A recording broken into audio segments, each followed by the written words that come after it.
Alright, well I'm going to show you how I make boiled feed corn with flavors. I'm going to start off with, this is just whole kernel corn. You can get it at feed stores or anywhere that sells like bird seed. Usually if a department store sells bird seed or squirrel food, things like that, they'll have it. It's just dry whole corn. What I've done is just added some water to some of this corn and let it soak for about a day. You don't have to do this, but it does make the cooking time go a lot faster. And I've found that if you soak them, they have a less tendency to burst when they cook. So if you're using them for hook baits, I like to soak them. If you're just using them for chumming, it doesn't really matter, you know, if they burst. That's actually probably better for chumming. But so let them soak for a little bit, and then I drain off the soaking water. Just dump the corn in a colander, drain off that soaking water, and then dump that corn into a big pot.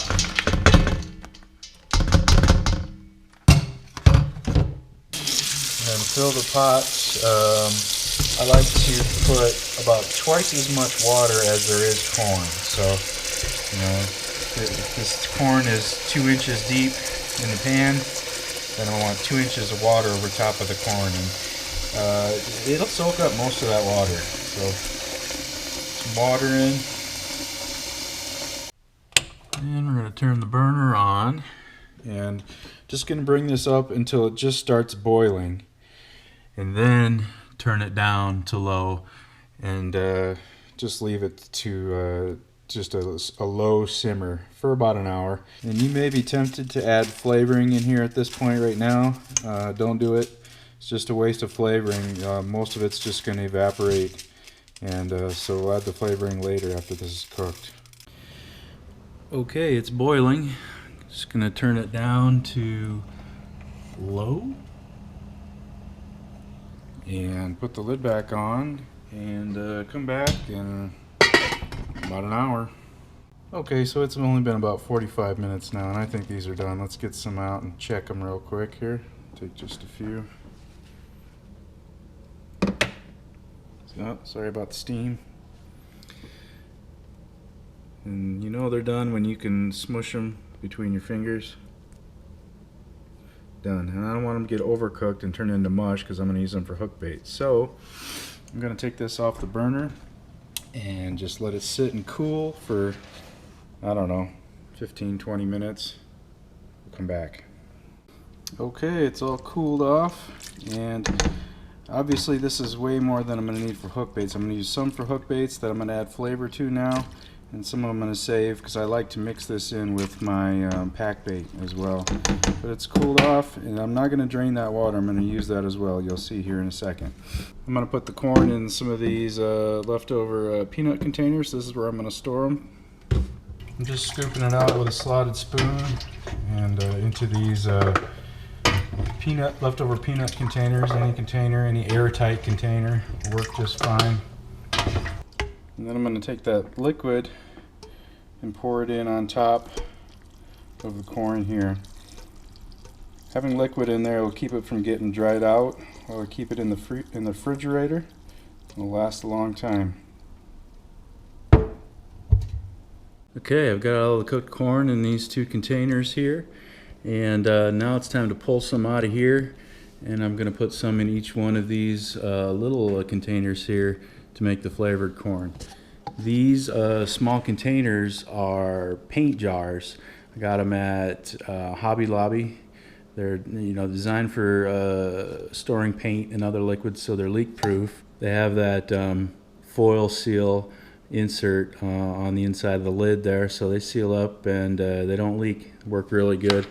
They're the perfect size. They're small enough for just a little bit of baits in there, but they're large enough where you can get your fingers in there and get them. So just about the right size.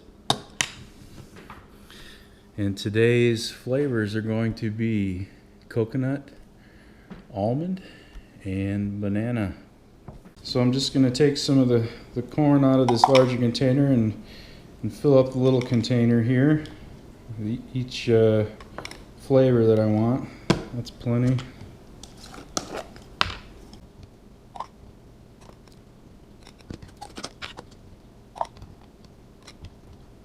So all I'm going to do with these are just the store bought from the baking section from the grocery store flavors, and I'm just going to add probably just like a 1/4 inch till it fills up. That's a little more than any needed. But yeah, you don't need to fill the container up all the way or even halfway, just like a 1/4 of the way. Here's almond.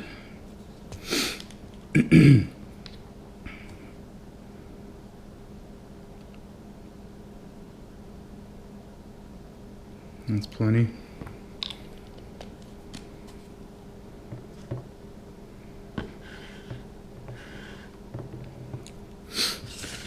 And banana.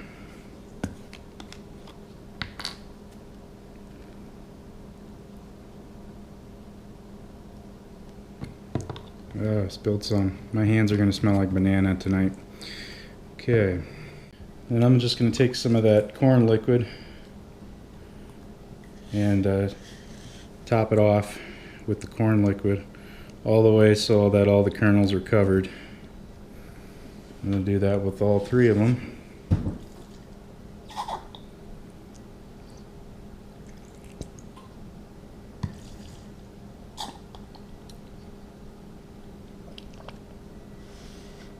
And just put a little piece of tape on the lid to label it so I know what it is.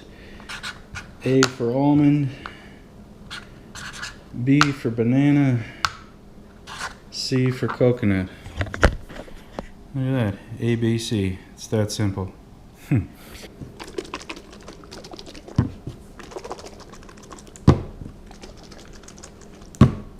So as I said before, the bulk of this corn I'm going to use to mix in with my pack bait, and I'll keep this in the fridge just like this in these sealed containers, and they'll keep for more than a month, no problem. And they don't. There's nothing in here but just the corn and the water they cooked in, nothing else. So it shouldn't go ferment very quickly, and I've had them last more than a month, no problem. And as far as these goes, these are going to live in the fridge also. And these I take out with me. For instance, you know, I'll go out, they'll live in the fridge, but I'll take them out fishing with me for an afternoon or a few hours or whatever the fishing trip is, and bring them back and put them back in the fridge. And they seem to last a long time too. These flavorings, one of the primary ingredients in them is alcohol, so I think that really increases the shelf life. I just haven't had a problem with them spoiling. This seems to last a long time. And of course, the longer you let them soak, the more powerful the flavor is going to be. I doubt there's that much flavor in them, you know, within the first few days. I would say at least 2 or 3 days before they're going to be of any substantial scent. But these work good. I've caught quite a few on almond flavored corn. Banana and coconut are new flavors for me this year. I'm looking forward to give those a try. So I hope you found that useful. This is how I make my flavored feed corn. If you have some different ways that you make your flavored corn, feel free to let me know and drop it in the comments. I'd be interested to hear how you do it. But thanks for watching. I appreciate it. See you on the next one.